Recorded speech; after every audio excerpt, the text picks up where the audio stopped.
ang nakaraan sa Hate Me or Love Me office serye. Yes. Ayun. Sabing isa rin pinto eh. Ay, okay, boss. Beverly! Naramdaman ko sa'yo. Please. Please.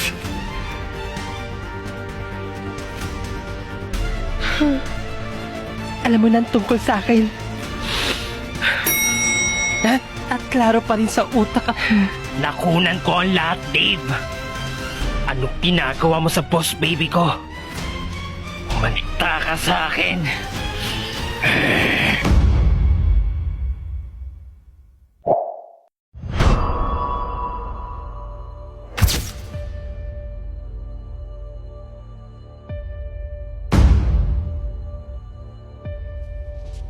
Why are you here, Kuya Johnny? Nandito. Sa phone na ito. Ang mga dapat kong malaman. Then ano yung Kuya Johnny? Nakunan ko ng video ang pangalan si Dave kay Boss Beverly. At hindi na to tama!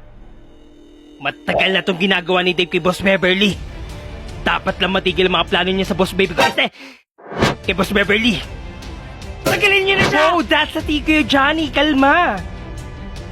So ano nga ulit yan? Ano yung nakunan mo? Ito po, madam. Let's watch this. O, nasan nga? Ay, wait lang po.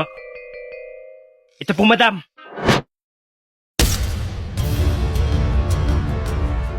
Kuya, nakatalikod lang to na empleyado at si... Beverly?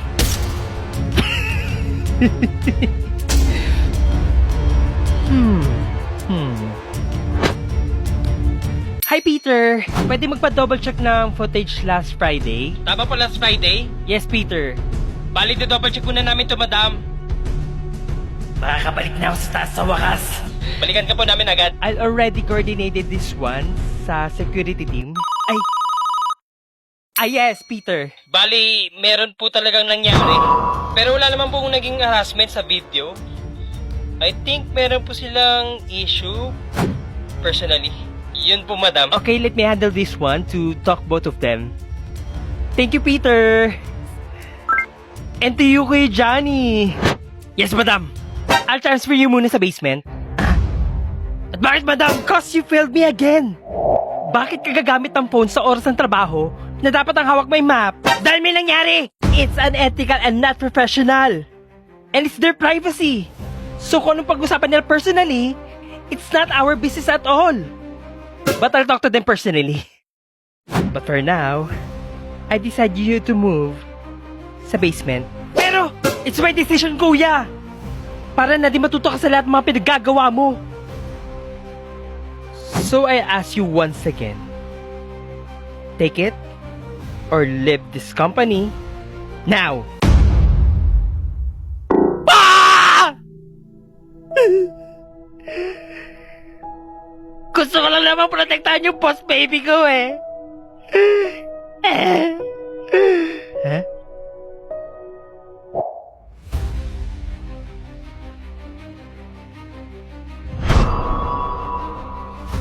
Ang lagusang papunta ng 14th floor.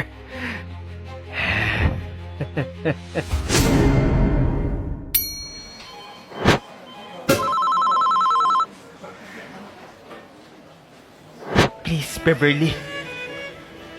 Sagutin mo na ako. Sabi ko, Dave, tigilan mo na ako eh.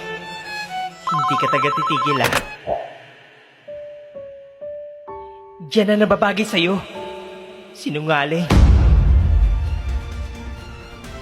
Ako nang bahala sa'yo, boss. Ilalayo kita sa tao na nanakit sa'yo. May hindi ka pa nalalaman kay Dave. At ako ang magsasabi nun sa'yo. Beverly,